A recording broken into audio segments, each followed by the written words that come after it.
That's a great irony for me. It probably gave me an appreciation for those who could speak and for those who spoke well. Today we're going accent time travelling and wondering just how Darth Vader ended up with his magical, mysterious accent. Hello, I'm John, British Accents Coach, and on the way you'll get tips and example phrases on the different accents to practice. So let's go behind the mask. Our first stop is the golden age of Hollywood and the Transatlantic Accent, which is a blend of the British and American accent. Would you go away for $1 million, tax-free? But let's focus on Orson Welles. Now, Welles is the epitome of a transatlantic speaker. One of the distinctive sounds of the transatlantic accent was the hwa sound. For example, I've heard Orson say, "The White House." Have a try. And did you know this? Orson Welles was actually down for the part of Darth Vader in Star Wars, but wasn't chosen as his voice was too recognisable. Cue man number 2, James Earl Jones. Now, Jones was trained as an actor in the post-war period when the transatlantic accent was still lingering in the theatre. So I've got an audio of James Earl Jones speaking in his regular American accent. Have a listen. Can you spot the transatlanticism of his accent? That's a great irony for me. It probably gave me an appreciation for those who could speak and for those who spoke well.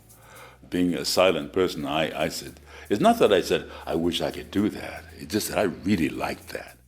He says, irony, irony. That's a great irony for me.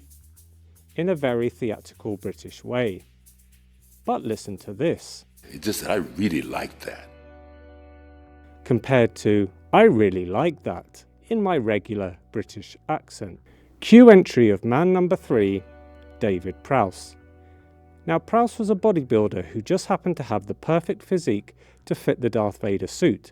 But here's the thing. Prous had a West Country accent, an area in the southwest of England. There is literally nothing funnier than seeing the presence of Darth Vader speaking West Country. Start tearing the ship apart piece by piece until you found those tapes. It sounds like Darth Vader as an actual pirate. Clearly, they weren't going to go with that.